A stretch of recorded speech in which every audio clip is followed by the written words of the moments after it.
चला तर मंडळी, आज आपण बनवणार आहोत सिंपल पद्धतीने घेवड्याच्या शेंगाची भाजी। एकदम सिंपल आहे, कमी साहित्यात आहे। व्हिडिओ शेवटपर्यंत पहा।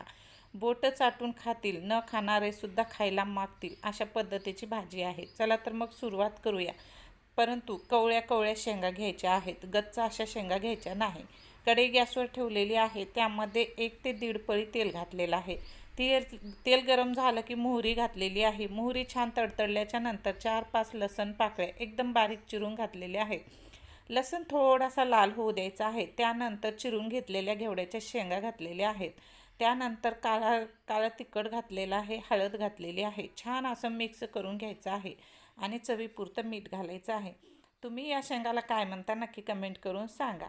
घेवड्याच्या शेंगा म्हणतात, वाल्याच्या शेंगा म्हणतात आणि आवळ्याच्या शेंगासुद्धा म्हणतात। यामध्ये शेंगा शिजेल इतकंच पाणी घातलेलं आहे। आता झाकून ठेवून छान 5 मिनटं शिजवून घ्यायचं आहे। थोडीशी घातलेली आहे कोथिंबीर। तर बघा, थोडंसं 5 मिनटं शिजलेलं आहे। त्यानंतर 2 ते 3 चमचे शेंगदाण्याचा कूट घातलेला आहे। थोडा भरडा कूट काढलेला आहे, ते घातलेला आहे। आता 5 मिनटं झाकून ठेवूया। पाहू शकता किती छान अशी भाजी झालेली आहे। तोंडाला पाणी सुटेल अशी भाजी होते। नक्की एकदा अशा पद्धतीने करून बघा। घेवड्याच्या शेंगाची भाजी आहे। कवळ्या कवळ्या शेंगा आणलेल्या आहेत, मस्त लागते। एकदा नक्की करून बघा। भाकरीसोबत खा, पोळीसोबत खा, भातासोबत खा, अप्रतिम लागते। व्हिडिओ कसा वाटला नक्की कमेंट करून सांगा। आपल्या चॅनलवरती नवीन असाल तर चॅनलला सबस्क्राईब करा आणि व्हिडिओला लाईक करायला विसरू नका।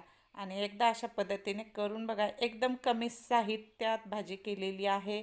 तोंडाला पाणी सुटेल अशी आणि बोटं चाटून खातील, न खाणारे सुद्धा खायला मागतील। चला तर भेटूया पुन्हा असाच नवीन व्हिडिओ घेऊन, अशीच नवीन रेसिपी सोबत। Bye bye.